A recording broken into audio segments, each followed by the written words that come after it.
गंभीर रूप से पढ़ाई के आप, क्योंकि आप भी बहुत दूर से आते हैं और हम भी बहुत दूर से ही संघर्ष करते भी आते हैं, आप भी आते हैं। हम जब आए तो हमारे पास सूचना आई कि आप बिना सूचना के आप गए, कहाँ गए। हमने उन सब बाधाओं को दूर रख दिया, क्योंकि बाधाएं कब रोक सकी हैं आगे बढ़ने वालों को। हमने भी ये ठान लिया है कि यहाँ पर जितने भी प्रतियोगी छात्र बैठे हैं, कुछ ना कुछ सफल हों, और जब भारतीय अर्थव्यवस्था आप वहाँ पर हल करें तो पेपर में शायद आपको हल्कापन महसूस हो कि हमको ये गुरुजी ने बताया। दूसरी बात, इस बात से आप बिल्कुल बेफिक्र रहें कि गुरुजी सिर्फ लेक्चर मेथड ही प्रयोग करेंगे, लिखेंगे नहीं या कुछ बताएंगे नहीं। मैं समय की व्यवस्था को देखते हुए मैं पूरा प्रयास करूंगा कि कम समय में आपको जो रेफरेंस बुक है कौन सी, मतलब मैं क्वालिटी ऑफ द मैटर पर ज्यादा जोर दूंगा। जो भी मुझे यहाँ समझाना है वो मैं समझाऊंगा, आप घर पर भी कुछ अध्ययन कर सकते हो। ऐसी कुछ किताबें बता दें, ज्यादा ना हो, कम ही हो, और आपको मतलब भर का मिले, लेकर फ्री से मिल। व्यवस्था ऐसी है, ऐसा नहीं कि बस ये कि हमको इकोनॉमिक्स में चयन की समस्या एक चैप्टर है, वो दिक्कत आती है कि चयन नहीं कर पाते कि कौन सी पुस्तक को मैं पढ़ूं। ठीक है, अब मैं अपनी बात को आगे बढ़ा रहा हूँ। देखिए, आप जानते हैं देश की लगभग सभी परीक्षाओं में भारतीय अर्थव्यवस्था से या अर्थशास्त्र से रिलेटेड प्रश्न पूछे जाते हैं। अर्थशास्त्र तो गणित का अभिन्न है, अप टू डेट है। प्रतिदिन आर्थिक घटनाक्रम होता है जो कि एक इतिहास बन जाता है। मान लिया कोई भी दर आज बदल गई, कल कोई दूसरी थी, परसों तीसरी हो गई, तो इसका घटनाक्रम दिन पर दिन बदलता रहता है। और कुछ जैसे इतिहास है जो है सो है, इसमें तो बदल रहा है डेली डेली। दूसरी चीज, जब आप अर्थशास्त्र का अध्ययन कर रहे हैं, पिछले बार तो डेमो क्लास थी आपका, हमारा जो भी आप लोग भाई फीडबैक है, प्रतिपुष्टि दिए, उस आधार पर हम आ जाए यहाँ पर। अब अर्थशास्त्र है क्या, इसको हम सीमित शब्दों में आपको कुछ बताना चाहिए, क्योंकि हो सकता है यहाँ पर गैर अर्थशास्त्र विषय के भी विद्यार्थी होंगे, लेकिन उन्हें परीक्षा में तो हल करना है। तो अर्थशास्त्र है क्या, इस बारे में देखिए। भारत में चंद्रगुप्त मौर्य के शासनकाल में आचार्य चाणक्य, चरक पुत्र होने के कारण इनका नाम चाणक्य पड़ा। राजनीति में कुटिल होने के कारण इनका नाम कौटिल्य पड़ा, और वास्तविक नाम विष्णुगुप्त शर्मा था। आपके आधुनिक भारत में प्रश्न पूछा भी जाता है, ठीक है, इनका वास्तविक नाम क्या था, तो आचार्य विष्णुगुप्त शर्मा। इन्होंने अर्थशास्त्र नामक ग्रंथ की रचना की। प्राचीन इतिहास में यह प्रश्न पूछा जाता है कि अर्थशास्त्र नामक ग्रंथ की रचना किसने की। वहां पर कुछ एडम स्मिथ को लिख देते हैं, जो कि आधुनिक अर्थशास्त्र के जनक प्रोफेसर एडम स्मिथ, ठीक है, वो लिख देते हैं। लेकिन इनको भूल जाते हैं कि चाणक्य हैं, कौटिल्य हैं। और इस अर्थशास्त्र में राजनीति शास्त्र और अर्थशास्त्र दोनों के विचार मिलते हैं, जिसको कौटिल्य ने लिखा था। इसके पश्चात अरस्तु ने अपने ग्रंथ इकोनॉमिका में इसका वर्णन किया है,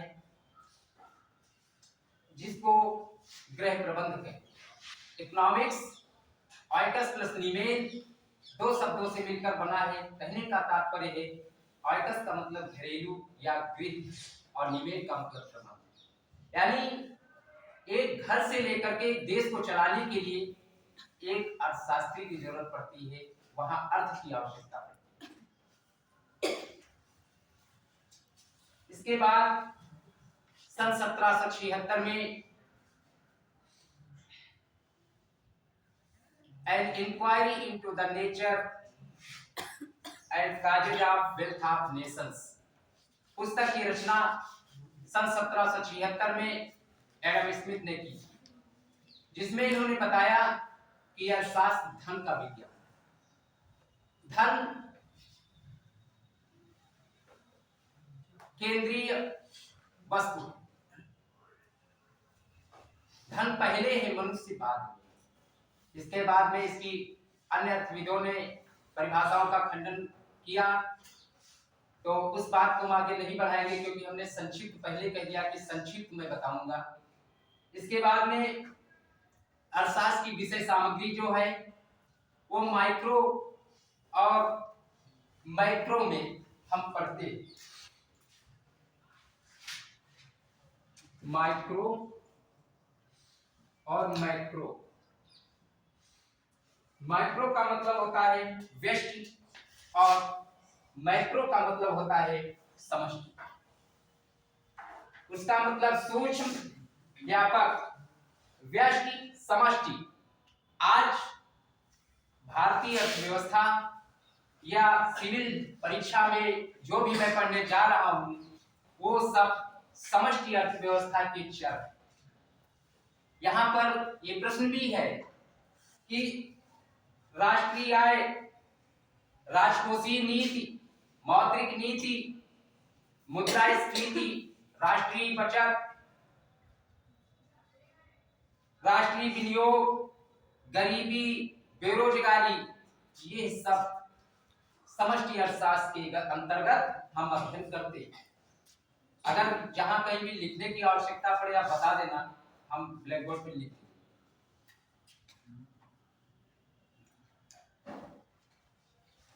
और अर्थशास्त्र में अध्ययन की दो विधियों का प्रयोग करते हैं। वैसे तो और बहुत सारी छोटी विधियां हैं, इसमें कई प्राथमिक द्वितीयक समंकों का भी प्रयोग करते हैं। आगमन और निगमन विधि। आप राजनीति शास्त्र, इतिहास, इन विषयों में भी, और यहाँ तक जो आपका सीसेट का पेपर पहला होगा उसमें आप पुराने प्रश्न पत्र उठा लें। उसमें यहाँ पे लिखा होता है कि निगमन विधि या सामान्य से विशिष्ट की ओर, ये कौन सी विधि है? विशिष्ट से सामान्य की ओर ये कौन सी विधि है? ये प्रश्न आपके सामान्य फर्स्ट जो है वो सीसेट का जो होता है उसमें इस तरह से प्रश्न आते हैं। तो इसमें आगमन यानी डिडक्टिव मेथड, ये विशिष्ट से सामान्य की ओर, विशिष्ट से सामान्य की ओर, और निगमन विधि सामान्य से विशिष्ट की ओर। जैसे हमने इकोनॉमिक्स में पढ़ा है, निगमन सामान्य से विशिष्ट की ओर।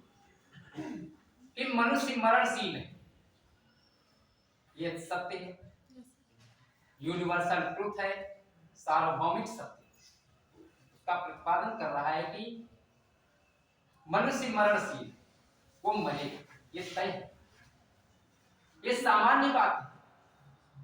लेकिन जब हमारा नाम आ जाए कि फलाने, तो ये विशिष्ट हो गया, विशेष हो गया, क्योंकि नाम ले लिया गया ना। तो ये सामान्य से विशिष्ट की ओर और विशिष्ट से सामान्य की ओर अध्ययन करते हैं। इसके बाद में आप जो जिस तैयारी के लिए यहाँ पर आए हैं, सामान्य अध्ययन में भारतीय अर्थव्यवस्था, उसमें सिविल सेवा यूपीएससी और यूपीपीसीएस प्रारंभिक परीक्षा 2023 के संदर्भ में जो आपका पाठ्यक्रम है वो आर्थिक एवं सामाजिक विकास, जिसके अंतर्गत सतत विकास, ठीक है, ये आप चाहे तो लिख सकते हैं सतत विकास। मैं लिख दूं क्या? सतत विकास, गरीबी, लिख दे।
हम ये बिल्कुल बिल्कुल बोलेंगे, क्योंकि ये चल भी नहीं रहा है, इसके लिए चल नहीं रहा है, हम बिल्कुल चल भी नहीं रहा, लिखने पर देखिए यहाँ पर ये इसलिए मैंने इतना लिखा है, ये आपका सिलेबस जो है पीसीएस प्री और आईएएस प्री, आईएएस में समावेशन, ये चीज गरीबी के बाद जुड़ जाती है, समावेशन, वित्तीय समावेशन।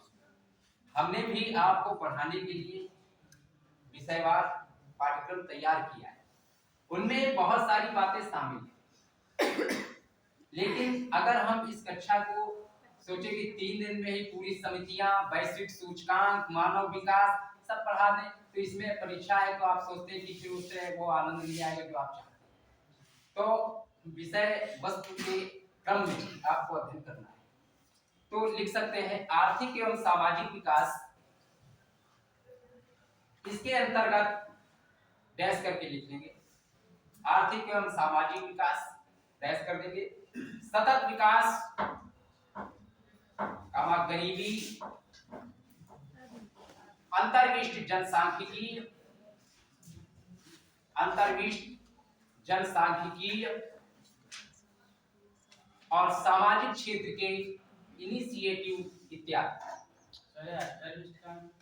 बताएंगे, अंतर्विष्ट और समाविष्ट, ठीक है, इसका विलोम, मतलब इसके अंतर्गत जैसे गरीबी आप पढ़ रहे हैं तो गरीबी में सापेक्ष, निरपेक्ष, गरीबी के अनुमान, है ना, तो बहुत सारी चीजें आती है, जैसे सुरेश तेंदुलकर का अनुमान, योजना आयोग के अनुमान की गरीबी को परिभाषित किया गया है कि अगर पूछ दिया जाए कि कौन व्यक्ति गरीब है या गरीबी किसे कहते हैं, तो इस गरीबी को कैसे परिभाषित करें, इसको कैसे परिभाषित करेंगे, ये प्रश्न विगत कई परीक्षाओं में पूछा गया है कि ग्रामीण क्षेत्रों में 2400 कैलोरीज और शहरी क्षेत्रों में 2100 कैलोरीज भोजन ना उपलब्ध हो पाने की स्थिति में वो व्यक्ति गरीबी की श्रेणी में आएगा, ठीक है। इस तरह से जो गरीबी का चैप्टर आएगा उसमें बहुत सारी बातें हैं, और एक प्रश्न पूछा जाता है जनसंख्या से भी रिलेटेड, आपके 2-3 प्रश्न होते हैं, है ना, और तो जो भी है, और इसमें देखिए आईएएस प्री में भी आप जो पीसीएस का सिलेबस लिखे हैं कि आर्थिक एवं सामाजिक विकास, सतत विकास, गरीबी, अंतर्विष्ट और जनसांख्यिकीय, सामाजिक क्षेत्र के इनिशिएटिव इत्यादि, इसी में एक चीज समावेशन जुड़ गया है, जो सरकार के कुछ आर्थिक, जैसे भी मुद्रा योजना है, नीति आयोग है, ये सब सरकार के लिए, वित्त आयोग है, सब उसी में पढ़ना होता है। कहने को है कि एक लाइन में सिलेबस है, लेकिन इसमें पूरी अर्थव्यवस्था शामिल है, पूरी अर्थव्यवस्था का समावेश है। तो यहाँ कैलोरीज में सर एक डिफरेंस रखा गया है ग्रामीण और शहर में एक ही साथ आता है।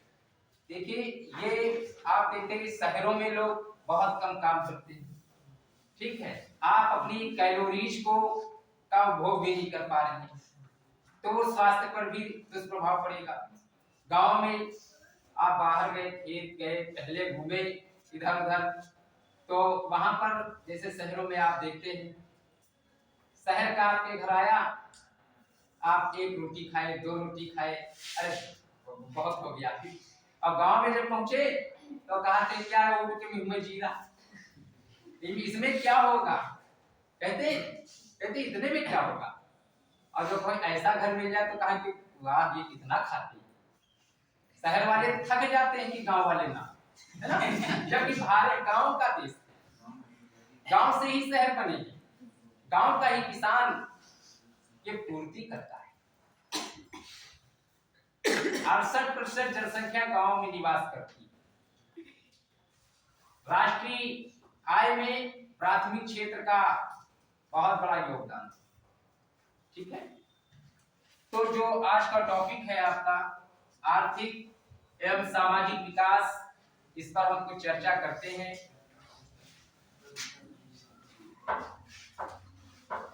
देखिए विकास शब्द आमतौर पर आर्थिक प्रगति को संदर्भित करता है। विकास शब्द आर्थिक प्रगति को, विकास, वृद्धि, प्रगति, जब इन सब बातों की हम चर्चा करते हैं तो ये सब लगता है कि एक दूसरे के पर्याय हैं। क्या क्या कहेंगे, जरा थोड़ा शांति बनाए रखिए। ये एक दूसरे के पर्याय हैं, लेकिन इसमें अंतर है। उस अंतर को यहां पर स्पष्ट करना है। जो पूर्व परीक्षाओं में कुछ प्रश्न पूछे गए हैं, मैं कोशिश यही करूंगा कि हर चैप्टर वार यहां पर भी उसका मैं उल्लेख करूं और उन प्रश्नों पर चर्चा करूं।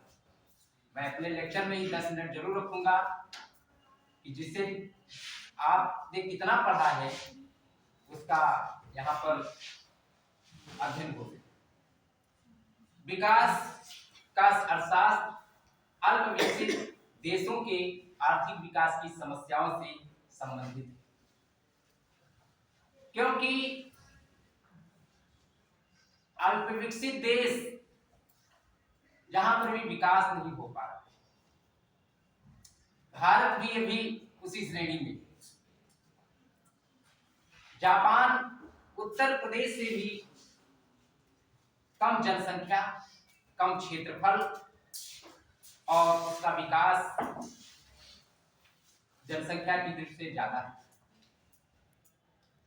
जापान ने अपना विकास योग्यता के दम पर प्राप्त किया। इसके लिए तकनीकी शिक्षा बहुत महत्वपूर्ण है। आप जानते हैं कि भारत को तीसरा विश्व की नजर से देखा जाता है। Professor KM. क्लास ने विश्व की मलिन बस्तियां कहा है, गंदी बस्तियां। आप इकोनॉमिक्स में अभी मैं अगला जो लेक्चर होगा अर्थव्यवस्था का वर्गीकरण, उसके अंतर्गत जितना भी वर्गीकरण हुआ है उस व्याख्यान में आपको इस संदर्भ में बताएंगे। आर्थिक विकास की समस्या का मूल आर्थिक विकास की समस्या है, जिसे जे.एम. कीन्स ने निर्वाह हेतु संघर्ष कहा है। ये लिख सकते हैं, निर्वाह हेतु संघर्ष, निर्वाह हेतु संघर्ष कहा है J.M.. Keynes, John Maynard Keynes, J.M.. Keynes ने कहा कि विकास की समस्या का मूल आर्थिक विकास की समस्या है और इस आर्थिक विकास की समस्या को निर्वाह हेतु संघर्ष कहा है जे.एम. कीन्स ने। इसके पश्चात आर्थिक विकास की समस्या को हल करने के लिए आर्थिक समृद्धि के मॉडलों का सूत्रपात या प्रवर्तक आर्थिक समृद्धि के मॉडलों को आरंभ करने का श्रेय सर बाय हैरोल्ड को जाता है। ये प्रश्न इंपॉर्टेंट है, पूछा भी गया है। आर्थिक विकास के मॉडलों का प्रवर्तक सर बाय हैरोल्ड। ये इंग्लैंड के अर्थशास्त्री थे सर बाय हैरोल्ड। देखिए, सर राय हैरोल्ड जो भारत की प्रथम पंचवर्षीय योजना 1 अप्रैल 1951 को बनी, वो हैरोल्ड डोमर के माध्यम से इंग्लैंड।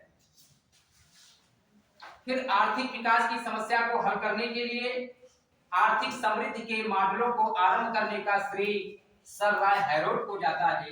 ये इसके जनक मानिए। इसके बाद में बिना समृद्धि के विकास नहीं हो सकता है। यहां पर आपको वृद्धि एवं विकास लिख लिया। Yes.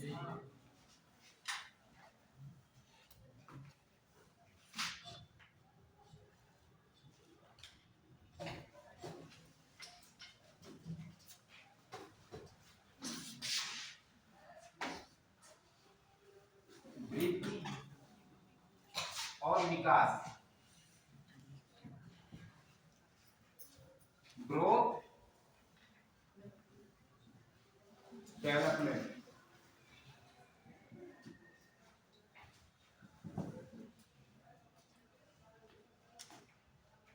देखिए अब आप प्रमुख बिंदु पर आ चुके हैं, वृद्धि एवं विकास। ये दोनों शब्द एक दूसरे के पर्याय हैं। सामान्य तौर पर पूछ दिया जाए तो कहेंगे अरे ये तो वृद्धि का मतलब ग्रोथ डेवलपमेंट, ये सब है तो एक ही जैसा, लेकिन नहीं, यहाँ पर अंतर है। अगर अंतर न होता तो हमको इतनी बड़ी परीक्षा में ये क्यों रखा जाता टॉपिक, कि इसको विचार करने के लिए आप इसके सक्षम हैं, इसीलिए आपको ये टॉपिक दिया आपके पाठ्यक्रम में। स्थायी विकास, सतत विकास, ये सारी बातें वृद्धि और विकास के अंतर्गत पढ़ना है। पीटर हॉल ने कहा है कि बिना समृद्धि के विकास नहीं हो सकता है। विकास से अधिक उससे भिन्न है। विकास से तात्पर्य होता है समृद्धि प्लस परिवर्तन। समृद्धि प्लस परिवर्तन। देखिए ये बड़ा है, इसमें परिमाणात्मक एवं गुणात्मक दोनों तत्व हैं। इसमें सिर्फ परिमाणात्मक तत्व है।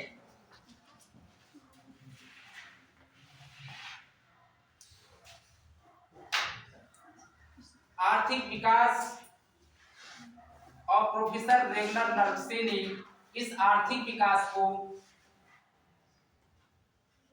निर्धनता या गरीबी के दुष्चक्र के रूप में परिभाषित किया है। निर्धनता या गरीबी के दुष्चक्र।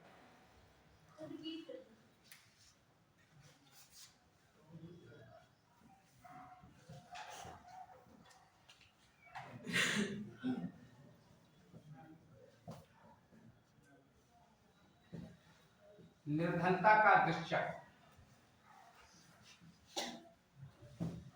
के रूप में इस आर्थिक विकास को परिभाषित किया। विकास होता है, हम बताएंगे, अभी चले, अभी तो चल ही रहा है, अभी कहाँ हम इसको कम करेंगे।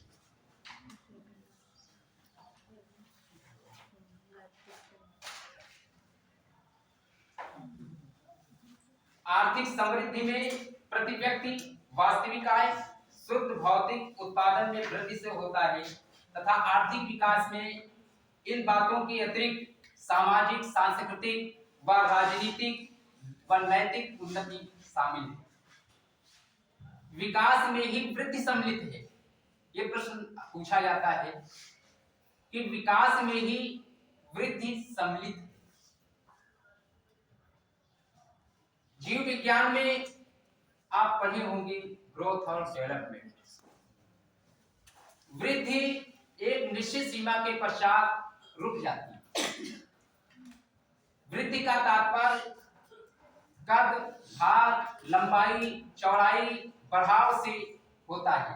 और विकास तो व्यक्ति का, विकास के तो बहुत अर्थ है।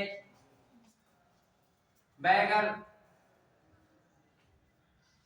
शिक्षा की दृष्टि से देखूं तो ज्ञानात्मक, भावात्मक, बोधात्मक, अर्थव्यवस्था की दृष्टि से देखूं तो प्राथमिक क्षेत्र का विकास, द्वितीय क्षेत्र का विकास, तृतीय क्षेत्र का विकास। विकास की तो कई स्तर होते हैं, लेकिन वृद्धि एक निश्चित सीमा के पश्चात रुक जाती है।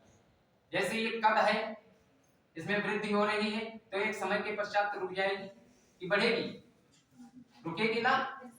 जो हाथ, पैर, ऊंचाई, चौड़ाई, लंबाई एक निश्चित समय के पश्चात रुक जाएगी, लेकिन ये विकास निरंतर चलने वाली प्रक्रिया है।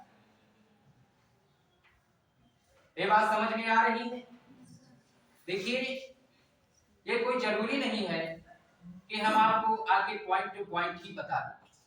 कभी कभी ऐसा भी होता है कि हम आपको कोई चीज बता रहे हैं तो दो लाइन समझ में नहीं आई और तीसरी लाइन बैठ गई कि हाँ ये ठीक बताया। इस बात से हम स्पष्ट हो गए, लेकिन क्योंकि यहाँ पर विविध प्रकार के छात्र बैठे हैं, सबकी सोचने की क्षमता अलग अलग है ना। तो सभी के स्तर पर हमें चलना है। तो डेवलपमेंट का परिवर्तन से होता है ग्रोथ, वृद्धि। जैसे ग्रोथ के बारे में कहें कि इस पौधे की ग्रोथ उचित नहीं है या इस बच्चे का विकास वृद्धि उचित नहीं है, तो हमारा अर्थ उस पौधे की वृद्धि या ऊंचाई से होता है। आप कोई भी पौधा लगाए, वो नहीं चल रहा है, तो आप कहते हैं कि इसकी वृद्धि और समृद्धि में अवरोध है, ग्रोथ अच्छी नहीं। अब ग्रोथ अच्छी नहीं है तो कुपोषण का शिकार है। वही चीज आगे आर्थिक विकास में उसका मध्यम करते कि कुपोषण, स्वास्थ्य, शिक्षा, ये सारी बातें विकास के अंतर्गत आती है, लेकिन आर्थिक समृद्धि एक निश्चित समय के पश्चात रुक जाती है। समझ गए? Growth and development.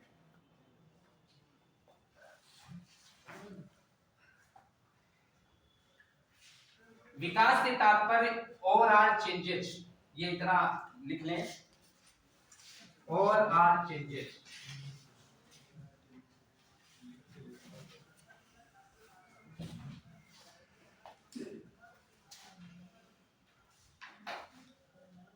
समृद्धि परिमाणात्मक परिवर्तन से संबंधित है। समृद्धि परिमाणात्मक और ये परिमाणात्मक एवं गुणात्मक दोनों बातें शामिल हैं।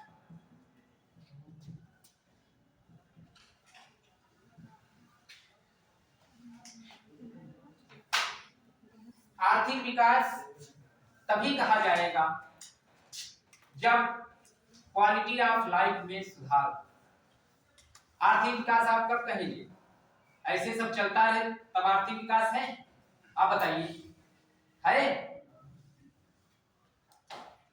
हम पढ़ रहे हैं, हम तैयारी कर रहे हैं, 14 और 28 मई को पेपर देना है। हम उस तैयारी के लिए कितना तत्पर रहे, कितना पढ़े, कितना विकास किया है। तो quality of life, quality of matter, quality of education, quality of the topic, तब विकास कहा जाएगा कि हम परीक्षा के लिए बिल्कुल तत्पर, देने के लिए योग्य, तब विकास है। ऐसे तो चलता रहेगा, तैयारी हम कर ही रहे हैं। जब भी कोई पूछेगा क्या कर रहे हो, सिविल की तैयारी कर रहे हैं, और एक अवस्था के पश्चात वो भी रुक जाती है, फिर कुछ और सोचते हैं क्या कर रहे हो, वो कर रहे हो, है ना? तो इस तरह से जीवन की गुणवत्ता में सुधार हो या किसी भी देश की जनसंख्या, कुल आय, क्या कुछ समझ में आ रहा है? देखिए, अगर कहीं पर भी समझ में ना आए, देखिए यहाँ पर हम आपके मार्गदर्शन के रूप में आए, बात समझ रहे हैं आप? भविष्य में आप भी यहाँ हो सकते हैं। बिल्कुल तय मान लीजिए कि आपको भी यहाँ आना है। ये तय मान लीजिए कि आज आपके आगे हम खड़े हैं और कल आपको भी आना है प्रशासक के रूप में। ये मैं थोड़ी नहीं कह रहा हूं कि शिक्षक तो और बड़ा है, प्रशासक के रूप में, शिक्षक के रूप में। तो ये समझ लीजिए कि यहाँ पर आपको कोई चीज बता रहे हैं तो आप उसमें कोई शंका ना रखें। पहली चीज, हमने भी एक संकल्प किया है कि हम अपनी इस अभ्युदय कोचिंग के माध्यम से, आप जितने भी यहाँ पर बैठे हैं, सफल जरूर हो। मैं अपनी आस्था से भी प्रार्थना करता हूँ। आपके वीरेंद्र सर जी का बहुत योगदान है, पूर्ण निष्ठा से आप सबके लिए बैठे हैं। हम लोग भी इसी बात से आते हैं, तो आपको भी सहयोग करना है। और जहां कहीं भी अगर आपको कोई बात समझ में नहीं आ रही है, आप पूछ सकते हैं। यदि हमारी वहां तक पहुंच है तो हम आपको तुरंत बताएंगे, क्योंकि व्यक्ति पूरी जिंदगी भर सीखता है, अधिगम करता रहता है, लर्निंग करता है। आपने एजुकेशन में पढ़ा होगा, कोई भी व्यक्ति परिपक्व नहीं होता है। अगर कोई ये कह दे कि हम सब कुछ जानते हैं तो आप समझ सकते हैं, है ना, सब कुछ तो सिर्फ वही जानता है। तो हम ये नहीं कहते कि हम बहुत बड़े अर्थशास्त्री हैं, अरे हम तो अभी पढ़ ही रहे हैं, आपके मार्गदर्शक के रूप में आए हैं। आपको जो भी कंसल्ट करना है आप बेहिचक पूछ सकते हैं। अगर कोई मन में शंका है तो हमारा नया बेकार होगा, तो आप पूछ लेंगे, आप लिख लेंगे कि ये चीज गुरुजी मुझे राष्ट्रीय आय समझ नहीं आ रही, कि आप पढ़ा रहे थे कि राष्ट्रीय आय क्या होती है ये हम जान नहीं पाए हैं, तो आप पूछ सकते हैं। ठीक है, आप एक शिक्षक के रूप में ये भी मान सकते हैं, हमारे अग्रज हैं ये, आप पूछ सकते हैं, आप कोई शंका नहीं रखें। हर संभव आपको बताने का प्रयास किया जाएगा। आपका जो ये सिलेबस है इसके आधार पर आप ये मान लीजिए कि जो हमारा पाठ्यक्रम मैंने तैयार किया है उसमें आर्थिक विकास, समृद्धि, राष्ट्रीय आय, इससे भी रिलेटेड प्रश्न आते हैं, मानव विकास, सतत विकास, और इसके जो आधार स्तंभ हैं, मापन के पैमाने हैं, वो सारी बातें पूछी जाती है। समावेशी विकास, और इसमें वित्तीय समावेशन जुड़ा है जो कि सिविल सेवा प्रारंभिक परीक्षा में पूछा जाएगा, तो उसको भी मैं लेकर चलूंगा। गरीबी, बेरोजगारी, कुपोषण, भुखमरी, पीडीएस प्रणाली, स्वास्थ्य एवं शिक्षा के मुद्दे, सरकारी प्रयास एवं चुनौतियां, रोजगार, कल्याणकारी योजनाएं, एक दो प्रश्न इससे भी रिलेटेड आते हैं। सामाजिक सुरक्षा, भूमि सुधार, मुद्रा बैंकिंग जिसमें आरबीआई मौद्रिक नीति के उपकरण, मुद्रा पूर्ति के जो 4 माप हैं पूछ भी देता है ना। फिर नीति आयोग, राजकोषीय नीतियां, हाँ उदारीकरण, निजीकरण, एलपीजी। अब एलपीजी आप बोल दिए तो वहां पे कहेंगे एलपीजी सिलेंडर वाला, तो वहां पर उदारीकरण, निजीकरण, वैश्वीकरण 1990 डॉक्टर मनमोहन सिंह। फिर आर्थिक नियोजन और इसके जो निवेश के मॉडल है, आर्थिक संगठन, समूह समझौते, जेंडर बस्टिंग, सरकारी बजट और प्रमुख समितियां, वैश्विक सूचकांक और जनसांख्यिकी सिद्धांत, जनगणना, लगभग 3 प्रश्न तक इससे भी आती है। आपने पुराना, और देखिए इसके तैयारी के लिए आप पूर्वावलोकन ले लीजिए, ये आप लिख लीजिएगा। कुछ पुराने अभ्यर्थक होंगे, प्रतियोगी छात्र, ये पूर्वावलोकन आता है बाजार में, सामाजिक और आर्थिक विकास का भी अलग अलग से पृथक पृथक आते हैं। उसमें आपके विगत जितने भी परीक्षाएं हुई हैं उनकी व्याख्यात्मक उत्तर दिया होता है। ठीक है, दृष्टि विजन, संघ एवं लोक सेवा आयोग की एक पुस्तक है भारतीय अर्थव्यवस्था, दृष्टि आईएएस, जिसका आप जानते होंगे, है ना। और इसके बाद में आर्थिकी एक है घटना चक्र की, वो शायद अभी बाजार में नहीं आई है, 70-80 रुपए की मिलती है। और एक क्रॉनिकल की आती है, सामाजिक और आर्थिक विकास। बस इतनी ही किताबें पढ़ने की जरूरत है इसके लिए, और डेली का डेली अखबार पढ़ना है। हर अखबार में आप देखते हैं कि एक पेज अर्थव्यवस्था से जुड़ा होता है, आर्थिकी से। आपकी लाइब्रेरी में समाचार पत्र मौजूद है, आप उसमें अध्ययन कर सकते हैं। कोई भी तैयारी हवा नहीं है, ये बात सत्य है। हमारे बहुत सारे साथी इस समय मौजूद हैं, पढ़ा रहे हैं और तैयारी कर रहे हैं, इंटरव्यू तक गए तो पूछो की तैयारी, तो ये नहीं कि होश पोश हो जाते हो, परेशान हो जाते हो, कुछ नहीं, बहुत आराम से परीक्षा दे आते हो। तो हमारी तो हार्दिक शुभकामनाएं तो है ही, क्योंकि मैं तो इसी बात के लिए आया हूँ। बस ये है कि आपकी समझ में आए, हमेशा कोई जुगत करते रहे। ठीक है, नियमितता आपकी बनी होनी चाहिए। क्लास में बैठे तो पड़ोसी से ये नहीं कि हम पढ़ा रहे तो आप पड़ोसी से बातचीत करें, क्योंकि इष्ट मित्र कोई किसी का होता नहीं है, कर्म सबसे बड़ा मित्र होता है, आलस्य सबसे बड़ा दुश्मन होता है। क्यों ये बात मैं इसलिए यहाँ पटल से कह रहा हूँ कि मैं कुछ देख भी रहा हूँ, ठीक है। तो आपस में आप बात ना करें, 1.5 घंटे की ही बात है, आप इस टॉपिक पर ध्यान दें तो उसको समझ में आएगा, ठीक है। फिर देखिए, समृद्धि का आधार आय होता है और विकास का आधार पूंजी होता है। ये लिख लीजिए, समृद्धि का आधार आय है और विकास का आधार पूंजी है। आय समृद्धि के लिए उपयोगी है, इनकम नहीं होगी तो हम ग्रोथ कैसे करेंगे? अब बताइए, इनकम नहीं होगी तो ग्रोथ कैसे हो पाएगी? और पूंजी विकास के लिए उपयोगी है।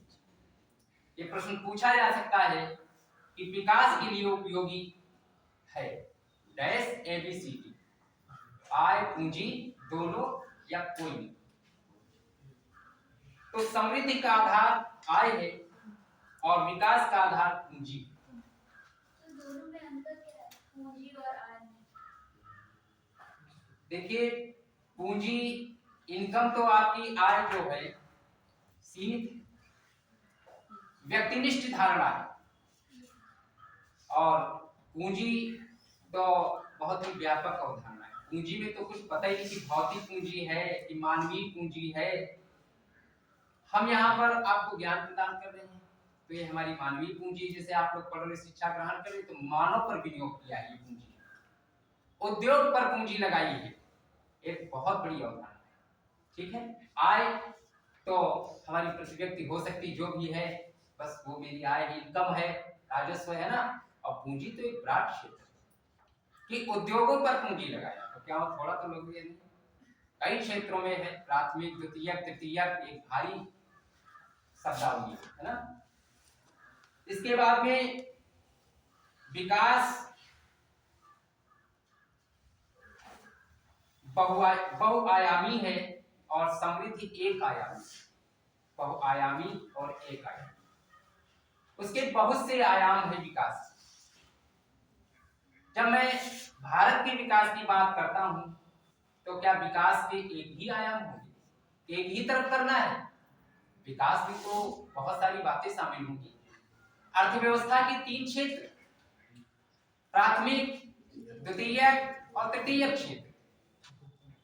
प्राथमिक क्षेत्र को कृषि एवं संबद्ध वस्तुओं का क्षेत्र कहते हैं और द्वितीयक क्षेत्र को उद्योग एवं विनिर्माणी वस्तु का क्षेत्र कहते हैं और तृतीयक क्षेत्र सर्विस सेक्टर है, सेवा क्षेत्र। तो क्या हम एक क्षेत्र में तो विकास नहीं करेंगे, हम सभी क्षेत्रों में विकास की बात करेंगे। आर्थिक समृद्धि मापने योग्य है, जैसे हमने भी आपको बताया कि एक निश्चित समय के पश्चात रुक जाती है, हम इसका मापन कर सकते हैं कि हम 5 फुट 6 इंच के माप लिया, मापने योग्य है। लेकिन विकास को मापने का पैमाना कैसे हो? जैसे इकोनॉमिक्स में तुष्टिगुण पढ़ते हो, तो तुष्टिगुण हमें कितना मिला है आज के पढ़ने से? आपको 5 प्रश्न जब इससे रिलेटेड दिए जाए, आप हल कर दें, तब कहा जाए कि 3 हल कर दिया तो हाँ तुष्टिगुण आनंद मिला है। जैसे हम मान लिया हम सेब खाने की इच्छा, सेब खा रहे हैं, तो सेब से कितना तुष्टिगुण मिला है? तो आनंददायकता या लाभदायकता से संबंध होता है इसका। तो इसका पैमाना क्या है, किस रूप में इसको मैं मापित कर दूं कि हमें इतना मिला है। पहली बार में खाएंगे तो ज्यादा अच्छा लगेगा, दूसरी बार खाएंगे तो कम अच्छा लगेगा, तीसरी बार में खाएंगे तो थोड़ा और कम अच्छा लगेगा, एक स्टेज आएगी वो बिल्कुल अच्छा ही नहीं लगेगा। इनके कहने का मतलब है जब कुल उपयोगिता अधिकतम होती है तो सीमांत उपयोगिता शून्य हो जाती है। ये इनके कहने का मतलब है कि जब कोई भी व्यक्ति पहली इकाई का उपभोग करता है तो उसकी इंटेंसिटी बहुत तीव्र होती है, बहुत ज्यादा होती है। जैसे आपको भूख लगी, आप सोचिए कि आप बहुत दूर से चलकर आए हैं और आपको भूख लगी है, तो जैसे भी छूटोगे तो आप लंच खोलोगे ना तो आपकी पहली रोटी के प्रति इंटेंसिटी तीव्रता जल्दी जल्दी, तो भूख लगी है। दूसरी रोटी के प्रति उससे कुछ कम, तीसरी में और कम, चौथी में बिल्कुल नहीं। यानी इनके कहने का तात्पर्य यह है जब कुल उपयोगिता अधिकतम होती है तब सीमांत उपयोगिता शून्य हो जाती है, अंतिम इकाई में शून्य हो जाती है उसकी उपयोगिता। ये अच्छा प्रश्न है और ये प्रश्न कई परीक्षाओं में पूछा भी गया है। और एक बात बता दें, आप सभी के पास बड़े फोन हैं, उसमें आप सिलेबस देखिए। मुख्य परीक्षा के लिए हम आपके साथ उम्मीद करते हैं, क्योंकि कल किसी ने नहीं देखा है। आते रहे तो ये तय मान लीजिए आप सफल भी होंगे और आप स्वयं परिश्रम करें। परिश्रम आपको करना है, हमें तो मार्गदर्शन करना है। बहुत सारे विद्यार्थी यहाँ पे गैर अर्थशास्त्र विषय के भी जिनका स्नातक में है ना, तो उनके लिए भी कठिनाई हो सकती है। तो आप बिल्कुल चिंता ना करें, पूरा प्रयास किया जाएगा। ऐसा भी कुछ नहीं कि हम 1.5 घंटे के लिए ही आएंगे, हम आपको अतिरिक्त बैठ करके बताएंगे। ठीक है, आप बिल्कुल चिंता ना करें, पूर्ण मनोयोग से पढ़िए। ठीक है, तो वृद्धि के अंतर्गत उसके कद एवं भार जैसे संपूर्ण योग में परिवर्तन सम्मिलित होते हैं, जबकि विकास के अंतर्गत उसकी कार्यात्मक क्षमता कि हमारी वृद्धि तो आरोग्य, लेकिन हमारा विकास कितना हुआ है, तो हमारी जो कार्य करने की क्षमता है वो विकास के अंतर्गत आएगा। कि कार्यात्मक क्षमताएं, समन्वय, बहुत सारे लोग एक दूसरे के प्रति समन्वय नहीं कर पाते, ये आपके विकास का अंग है। नैतिक विकास, सामाजिक विकास, ये उसी की श्रेणियां हैं। इसके बाद में वृद्धि तो एक इंजन है, उस इंजन के पीछे पूरा विकास को चलना है। वृद्धि एक इंजन है और उस स्वयं में लक्ष्य नहीं होता, विकास को उसके पीछे चलना। विकास इंजन तो एक है, इसके पीछे कितनी बोगियां हैं, वही विकास है। आर्थिक समृद्धि का मतलब देश के सकल घरेलू उत्पाद, प्रति व्यक्ति आय में वृद्धि और गरीबों की जनसंख्या में कमी। सरकार का तो 5वीं योजना से ही ये नारा रहा है कि गरीबी हटाओ, समझ गए, गरीबी हटाओ, और आज भी चल रहा है।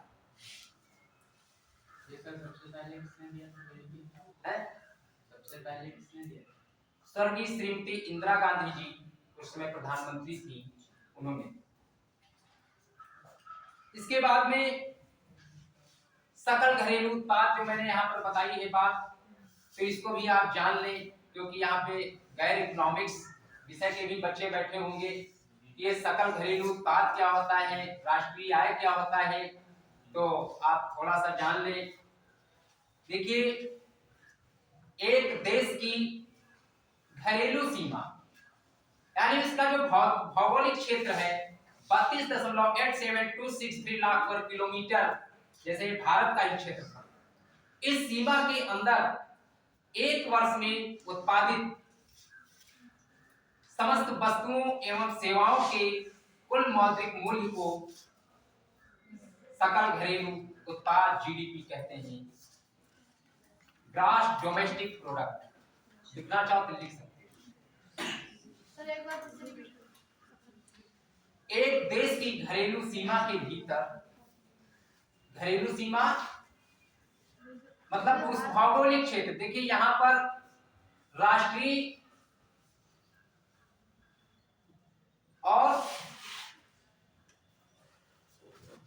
और अंतरराष्ट्रीय, पहले लिख लो फिर मैं बताता हूं कि एक देश की घरेलू सीमा में एक वर्ष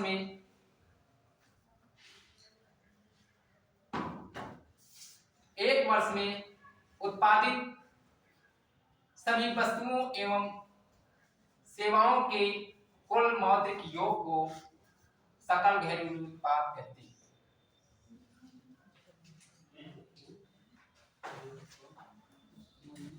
वस्तुओं एवं सेवाओं के मौद्रिक मूल्य से, यह असल में इस पे लिखते नहीं बन रहा है, गिर जा रहा है ना, कोई दिक्कत नहीं है, और इनको दिख नहीं रहा है, चमक रहा है इसकी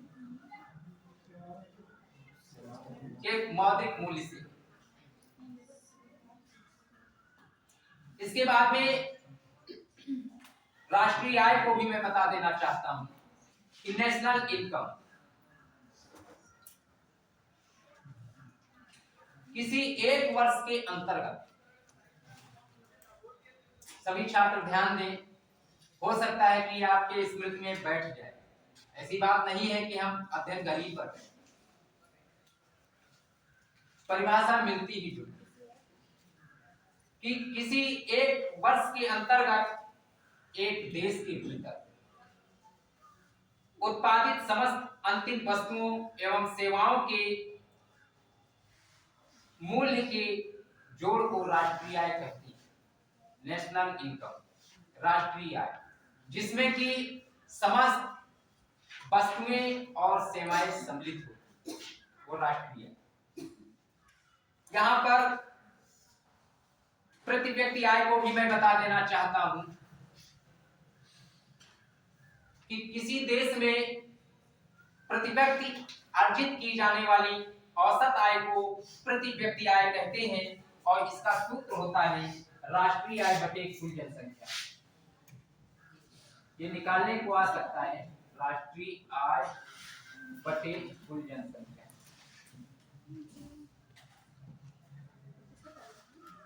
प्रति व्यक्ति आय, प्रति व्यक्ति आय, किसी देश में प्रति व्यक्ति अर्जित की जाने वाली औसत आय को प्रति व्यक्ति आय कहते हैं, जिसका ये सूत्र लिखा है राष्ट्रीय आय बटे कुल जनसंख्या। जितनी भी हमारे देश की जनसंख्या है और राष्ट्रीय आय को कुल जनसंख्या से भाग दे देंगे, और जो आएगा वो प्रति व्यक्ति आएगा। ये आपका सूत्र भी लिखा है। इसके बाद में फिर मैं अपनी बात पर आता हूं कि आर्थिक समृद्धि का संबंध विकसित देशों से होता है, कि वहां तो विकास हो चुका है, वो समृद्धि की तरफ आगे बढ़ रही है, और हम भी विकास की तरफ चल रहे हैं।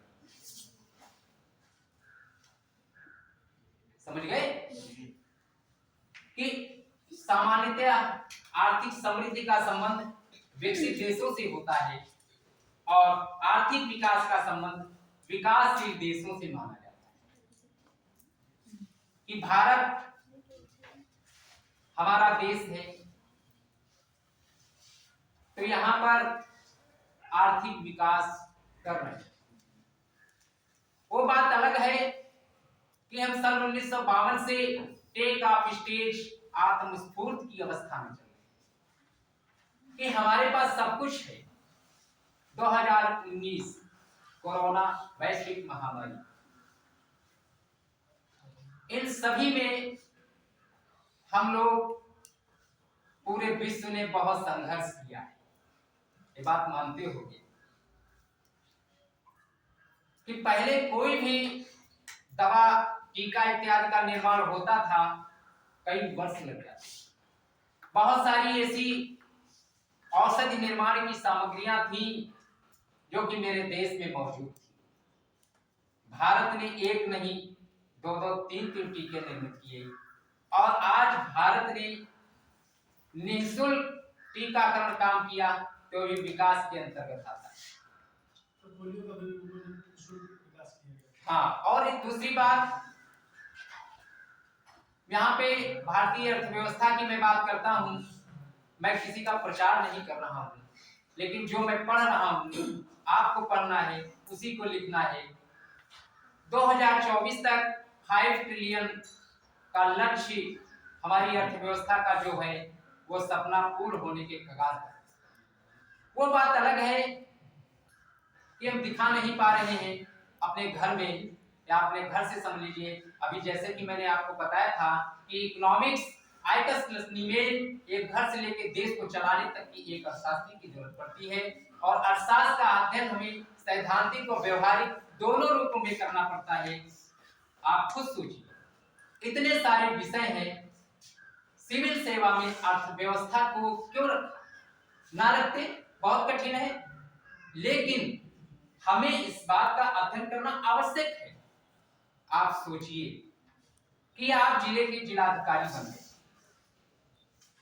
आप जब जिले के जिलाधिकारी बन जाएंगे तो वहां पर ग्रामीण विकास के कोई मुद्दे आए, कोई वित्त की बात आई, तो आपको कुछ पता ही नहीं, तो कुछ तो जानोगे, इसलिए इस विषय को रखा गया।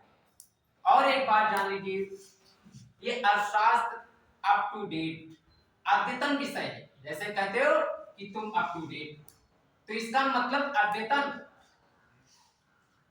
कि इकोनॉमिक्स दिन पर दिन घटनाक्रम बदल जाता है। इसको कहां नहीं स्थान मिला है। कोई भी विषय हो, मैं आपकी अर्थशास्त्र के प्रति रुचि बढ़ाने का भी प्रयास कर रहा हूं कि आपको कोई बोझिल न महसूस। वो शिक्षण कार्य जिसमें हम खाली व्याख्यान देते रहे नहीं, हंसना भी जरूरी है। आप हंसिए, बात करिए, आप चर्चा करिए, चर्चा का ही विषय यहाँ। किताबें तो बहुत हैं, आप घर पर भी पढ़ सकते हैं, लेकिन अगर कोई बात समझ नहीं आती तो आप पूछ सकते हैं, बेहिचक पूछ सकते हैं। मैंने कह दिया कि मैं शिक्षक वार्ताकार ही नहीं, अग्रज और मार्गदर्शक भी हूँ। मैं अतिरिक्त भी बैठ जाऊंगा, हम आप चर्चा करके उस बात का निदान निकालेंगे। क्योंकि जब एक सामूहिक कक्षा होती है तो कोई जरूरी नहीं है कि उस शिक्षक की बात सभी की समझ में आए। कोई आवश्यक है, या वो कहां तक सोच रहा है, ये भी कोई जरूरी, वो कितना इसके प्रति गंभीर है, ये भी कोई जरूरी, उसको गंभीर बनाना पड़ेगा। इस विषय का अध्ययन बहुत आवश्यक है। तो देखिए, आप देखते हैं कि यदि कोई देश आर्थिक रूप से विकसित है, यदि कोई देश आर्थिक रूप से विकसित है, तो यह कहा जा सकता है कि वह आर्थिक रूप से समृद्ध भी है। विकसित है तो समृद्ध भी है। परंतु यदि कोई देश आर्थिक रूप से समृद्धि हो तो यह नहीं कहा जा सकता है कि वह आर्थिक रूप से विकसित भी हो। जैसे बहुत सारे खाड़ी के देश आप ले लीजिए, ईरान, इराक, कुवैत, तेल की संपन्नता, तेल के कुएं, सब कुछ है, मानते हो बात? तो क्या वहां पर सभी संसाधन मौजूद हैं? हमारा भारत विविधताओं की धरती है, विविधताओं का देश है। हमारे यहाँ इतने प्राकृतिक संसाधन है कि कोरोना में एक टीके का निर्माण करने के लिए एक औषधि है, औषधि की सामग्री वो हमारे भारत में बहुतायत हुई, जिसकी मांग चीन और अमेरिका ने।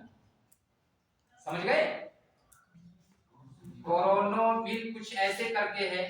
देखिए, करंट अफेयर्स का एक प्रश्न है, इसमें से हमारी निकल चुका है क्योंकि उसमें जब अध्ययन नहीं है, लेकिन कोरोना बिल करके कुछ है, लंबा चौड़ा नाम, वैज्ञानिक है भाई, है ना? वो तत्व हमारे देश में पाया गया और बहुत सारे देशों ने मांग की, मोदी जी ने निःशुल्क दिया, पूरे विश्व को लाभ मिला। भारत की अर्थव्यवस्था विश्व की सबसे बड़ी अर्थव्यवस्था। अमेरिका की अगर 8 ट्रिलियन है तो हम उससे कहीं पीछे नहीं है, उससे ज्यादा हमारे यहाँ संसाधन है। आप देखिए, प्राकृतिक संसाधनों की दृष्टि से भी भारत एक बहुल प्रधान देश है।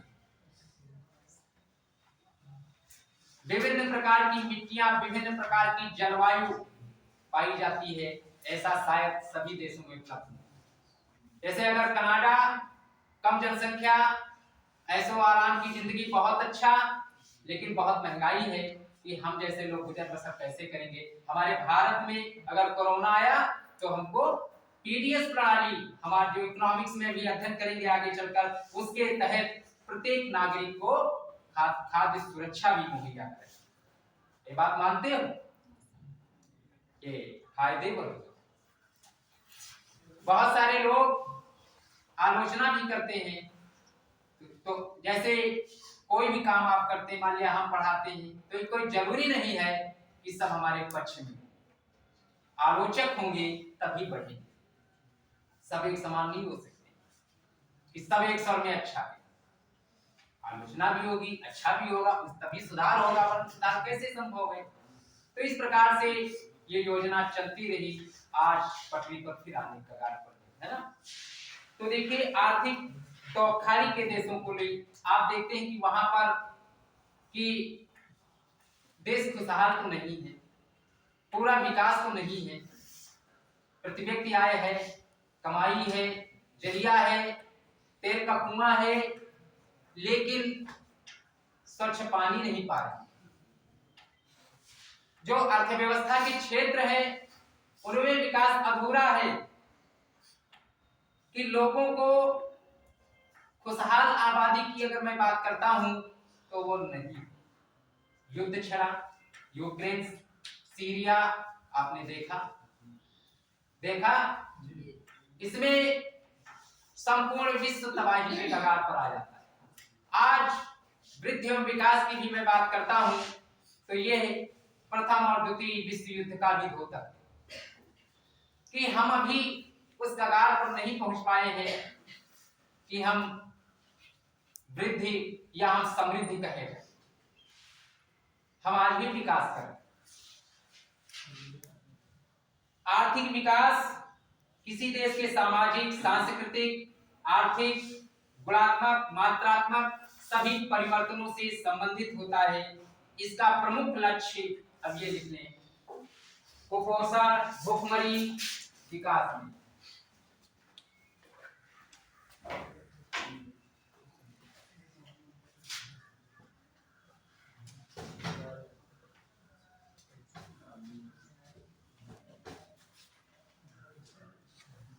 कुपोषण, देखिए इससे भी रिलेटेड प्रश्न आते हैं। कुपोषण, भूखमरी,